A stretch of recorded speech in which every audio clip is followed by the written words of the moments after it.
돌아가신 부모님이나 조상님께서 꿈에 나타나신 후 얼마 지나지 않아 큰 일이 생긴 경험 있으신가요?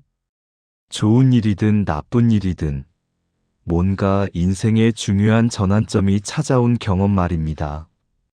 오늘 들려드릴 이야기는 한 스님께서 들려주신 깊은 가르침입니다. 조상님이 꿈에 나타나실 때는 반드시 이유가 있습니다. 이 이야기를 끝까지 들어주신다면 조상님의 꿈이 가진 진정한 의미를 깨닫고 인생의 중요한 순간들을 준비하는 지혜를 얻어가실 수 있을 것입니다. 그리고 이 이야기가 여러분의 마음에 울림이 되신다면 구독 버튼과 좋아요를 눌러주세요. 작은 손길 하나가 선업이 되어 여러분께 복으로 돌아갑니다. 그럼 시작하겠습니다. 55세 김태준의 이야기입니다. 태준은 서울에서 작은 건설자재 회사를 운영했습니다. 직원이 5명뿐인 작은 회사였지만 20년 넘게 성실하게 운영해 왔습니다. 태준의 아버지는 10년 전에 돌아가셨습니다. 평생 건설 현장에서 일하신 분이었고 태준에게 늘 이렇게 말씀하셨습니다. 태준아, 사업은 욕심 부리지 말고 꾸준하게 해라. 한탕주의는 결국 망하는 지름길이야. 아버지의 가르침대로 태준은 욕심내지 않고 성실하게 회사를 운영했습니다. 크게 부자가 되지는 못했지만 직원들 월급 주고 가족 먹여 살리는 데는 문제가 없었습니다. 그런데 최근 들어 태준은 고민이 많았습니다. 한 대기업에서 큰 프로젝트 하청을 제안해 왔기 때문입니다. 사장님, 이 프로젝트만 따내면 우리 회사 완전히 달라집니다. 매출이 10배는 늘 거예요. 직원들이 흥분해서 말했습니다. 하지만 태준은 망설였습니다. 그 프로젝트를 하려면 은행에서 큰 돈을 빌려야 했습니다. 지금까지 빚 없이 운영해온 회사인데 갑자기 몇 억의 대출을 받아야 한다는 게 부담스러웠습니다. 사장님, 이런 기회가 언제 또 올까요? 지금 잡아야 합니다. 직원들은 계속 설득했습니다. 태준의 아내도 마찬가지였습니다. 여보, 애들 대학 등록금도 걱정인데 이번 기회에 크게 한번 해봐요. 태준은 흔들렸습니다. 아버지는 욕심 부리지 말라고 하셨지만 이건 욕심이 아니라 기회 아닐까? 그렇게 고민하던 어느 날 밤이었습니다. 태준은 이상한 꿈을 꿨습니다. 돌아가신 아버지가 나타나셨습니다. 아버지는 현장 작업복을 입고 계셨고 얼굴에는 걱정이 가득했습니다. 태준아, 아버지. 태준은 반가워서 달려갔습니다. 아버지는 태준의 어깨를 잡으셨습니다.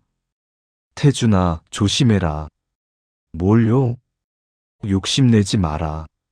내 분수를 지켜라. 아버지, 무슨 말씀이세요? 아버지는 태준을 똑바로 바라보셨습니다. 큰 것을 쫓다가 작은 것도 잃는다. 명심해라.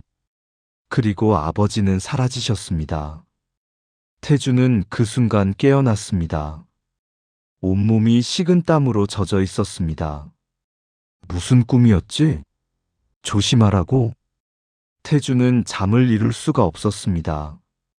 아버지의 그 걱정스러운 얼굴이 자꾸 떠올랐습니다.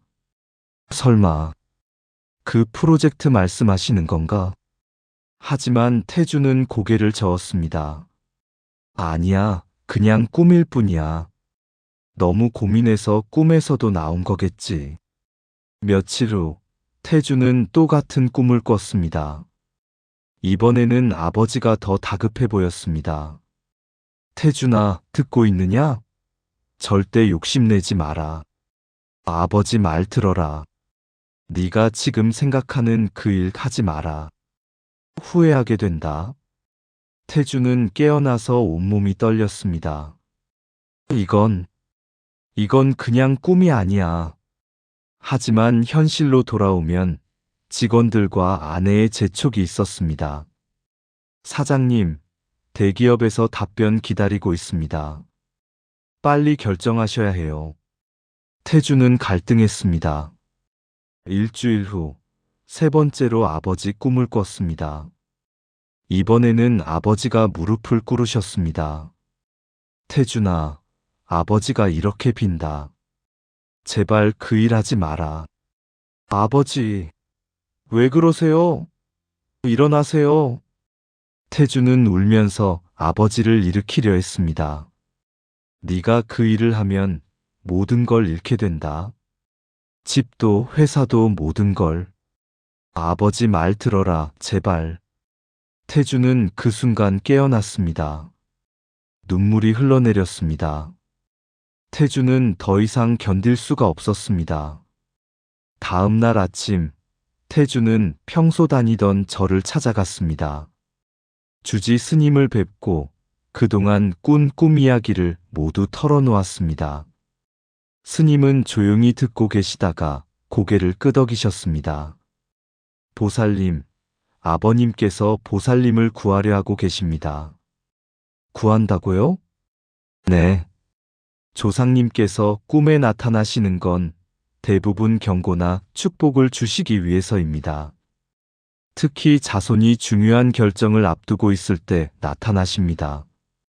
태주는 숨을 죽이고 들었습니다. 아버님께서는 보살님이 지금 하려는 일이 위험하다는 걸 아시는 겁니다. 저승에서는 미래가 보입니다. 아버님께서 보살님의 미래를 보시고 그것을 막으려 하시는 겁니다. 그럼 정말로 그 프로젝트를 하면 안 되는 건가요? 스님은 잠시 눈을 감으셨다가 말씀하셨습니다. 보살님, 제가 보기에도 그 일은 위험합니다. 아버님께서 3번이나 나타나셨다는 건 그만큼 위급하다는 뜻입니다. 태주는 가슴이 철렁했습니다. 하지만 스님, 직원들도 아내도 다 하라고 하는데. 보살님, 세상 사람들은 눈앞의 이익만 봅니다. 하지만 아버님께서는 더 멀리 보시는 겁니다. 보살님께서 누구 말을 믿으시겠습니까? 태주는 대답할 수 없었습니다. 스님은 차를 따라주시며 계속 말씀하셨습니다. 부처님께서 말씀하셨습니다. 돌아가신 조상은 자손의 수호신이 된다. 자손이 위험에 빠지려 할 때 꿈으로 경고하고 자손에게 복이 올 때는 꿈으로 축복한다고. 그럼 스님, 저는 어떻게 해야 하나요? 아버님 말씀을 따르십시오. 그 프로젝트를 포기하십시오. 태주는 고개를 끄덕였습니다. 하지만 마음 한구석에서는 여전히 아쉬움이 남았습니다. 정말 포기해야 하나? 스님은 태준의 마음을 읽으신 듯 말씀하셨습니다. 보살님, 지금은 이해가 안 가실 겁니다. 하지만 시간이 지나면 아버님의 경고가 왜 필요했는지 아시게 될 겁니다. 태주는 절에서 나와 한참을 고민했습니다. 그리고 결심했습니다. 아버지를 믿자. 아버지가 나를 속일 리 없어. 다음 날 태주는 직원들을 모아놓고 말했습니다. 미안하지만 그 프로젝트는 포기한다. 네? 사장님, 왜요? 직원들이 항의했습니다. 이유는 말할 수 없다. 하지만 이건 내 결정이다. 직원들은 불만이었지만 사장의 결정이라 따를 수밖에 없었습니다. 아내도 크게 실망했습니다. 여보, 정말요? 그 좋은 기회를. 미안해. 하지만 이게 맞는 것 같아. 태주는 그렇게 프로젝트를 거절했습니다. 한 달이 지났습니다. 태주는 가끔 후회가 들었습니다. 내가 잘한 걸까? 혹시 너무 겁쟁이처럼 군 건 아닐까? 그런데 2달째 되던 날, 뉴스에서 충격적인 소식이 나왔습니다. 태준에게 프로젝트를 제안했던 그 대기업이 부도가 났다는 것입니다. 대기업 A사가 갑작스런 자금난으로 부도 처리됐습니다. 하청업체들도 연쇄부도 위기에 태준은 TV 앞에서 얼어붙었습니다. 뉴스는 계속됐습니다. A사와 계약한 중소기업들은 대금을 받지 못해 도산 위기에 처했으며 일부는 이미 파산 신청을 했습니다. 태준은 온몸에 소름이 돋았습니다. 만약 내가 그 프로젝트를 했다면. 태준은 그 자리에 주저앉았습니다. 몇 억의 대출을 받아 프로젝트를 시작했다면 지금쯤 회사는 물론 집까지 다 날렸을 것입니다. 아버지의 말씀이 떠올랐습니다. 네가 그 일을 하면 모든 걸 잃게 된다. 집도 회사도 모든 걸. 태준은 눈물을 흘렸습니다. 아버지, 감사합니다. 아버지가 저를 살리셨어요. 그날 밤 태준은 또 꿈을 꿨습니다. 아버지가 나타나셨습니다. 이번에는 환하게 웃고 계셨습니다. 잘했다, 태준아. 아버지 말 들어줘서 고맙다. 아버지, 정말 감사합니다. 아버지가 아니었으면 저는. 아버지는 태준의 머리를 쓰다듬으셨습니다. 앞으로도 욕심내지 말고 착하게 살아라. 그러면 복은 저절로 온다. 아버지는 빗속으로 걸어가셨습니다. 태준은 깨어나서 한참을 울었습니다. 감사의 눈물이었습니다. 다음 날 태준은 직원들을 모아놓고 말했습니다. 태준은 아버지 꿈 이야기를 했습니다. 직원들은 처음에는 어리둥절했지만 뉴스를 보고 나서는 모두 놀랐습니다. 신기한 일은 계속됐습니다. 석 달 후 다른 대기업에서 태준의 회사에 연락이 왔습니다. 사장님, A사 프로젝트를 거절하신 걸로 알고 있습니다. 현명한 판단이셨습니다. 저희와 함께 일하실 의향 있으십니까? 이번에는 안전한 프로젝트였습니다. 대출도 필요 없고 위험도 적은 일이었습니다. 태준은 그 일을 받아들였고 회사는 안정적으로 성장했습니다. 1년 후 태준은 다시 저를 찾아가 스님께 감사 인사를 드렸습니다. 스님 감사합니다. 스님 말씀 덕분에 큰 화를 면했습니다. 스님은 미소 지으셨습니다. 아닙니다, 보살님. 보살님께서 아버님을 믿고 따랐기 때문입니다. 스님, 그런데 신기합니다. 아버지께서 정말 미래를 보신 건가요? 스님은 고개를 끄덕이셨습니다. 부처님께서 말씀하셨습니다. 돌아가신 분들은 시공을 초월한 곳에 계신다. 그래서 자손의 미래를 보실 수 있고 위험을 미리 경고하실 수 있다고. 그럼 항상 경고만 하시나요? 아닙니다. 때로는 축복도 주십니다.